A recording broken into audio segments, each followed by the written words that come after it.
नमस्कार।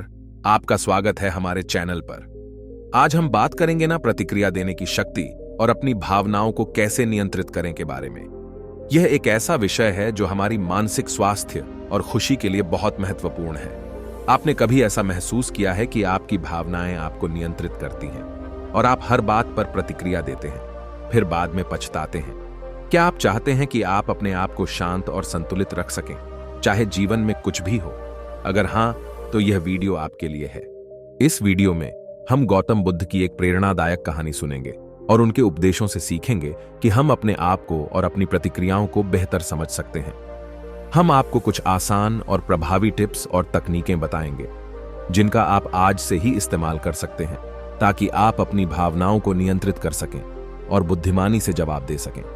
तो अगर आप अपनी भावनाओं पर काबू पाना और अपना सबसे अच्छा जीवन जीना चाहते हैं, तो इस वीडियो को अंत तक जरूर देखें। और अगर आपको यह वीडियो पसंद आए तो इसे लाइक और शेयर करना न भूलें और हमारे चैनल को सब्सक्राइब करने के लिए घंटी के बटन को दबाएं। चलिए शुरू करते हैं।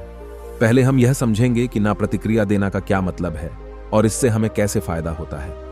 आप इस वीडियो में देख सकते हैं कि गौतम बुद्ध ने एक अपमानजनक शब्द का जवाब न देकर कैसे एक शिक्षा दी थी।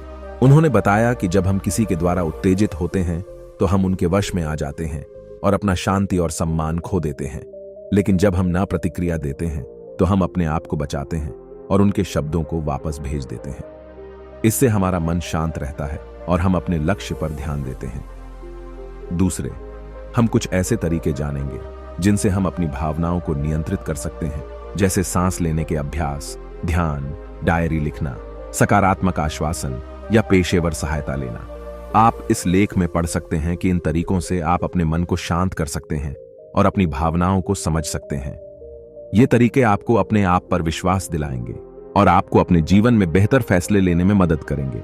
तीसरे, हम आपको एक चुनौती देते हैं कि आप एक हफ्ते के लिए ना प्रतिक्रिया देने का अभ्यास करें और अपने अनुभव और प्रतिक्रिया हमें कमेंट्स में बताएं। एक समय की बात है, एक बौद्ध साधु अपने शिष्यों के साथ एक गांव की यात्रा पर निकला।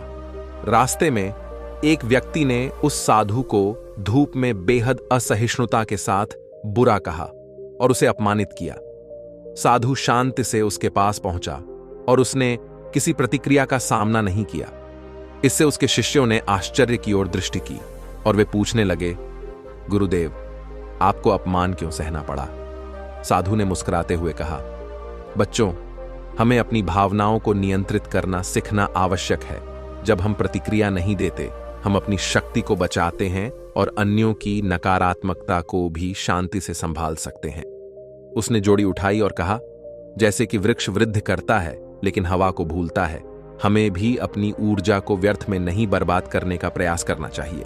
हमें अपनी भावनाओं को नियंत्रित करने का सीखना चाहिए ताकि हम शांति और समर्थन के साथ जी सकें। इस कहानी के माध्यम से सीखने को मिलता है कि जब हम किसी अवस्था में शांति बनाए रखते हैं और अपनी भावनाओं पर नियंत्रण रखते हैं, तो हम अपनी आत्मा को स्थापित रख सकते हैं। यह एक बौद्ध सिद्धांत है कि क्रोध और असहिष्णुता जैसी भावनाएं हमें बंधन में डाल सकती हैं, जबकि शांति और संतुलन हमें मुक्ति की ओर ले जा सकते हैं। इस कहानी से हम यह सीख सकते हैं कि हमें अपनी भावनाओं का सामना करने के लिए धैर्य और समर्पण की आवश्यकता है। अगर हम अन्यों की नकारात्मकता या आपत्तियों का सामना करते हैं, तो हमें यह याद रखना चाहिए कि हमारा प्रतिसाद हमारी अंतरात्मा को किसी भी रूप में नकारात्मकता से मुक्त नहीं कर सकता है। बौद्ध धरोहर में सामंजस्य और शांति के साथ अपनी भावनाओं का सामना करने का सिखाना महत्वपूर्ण है।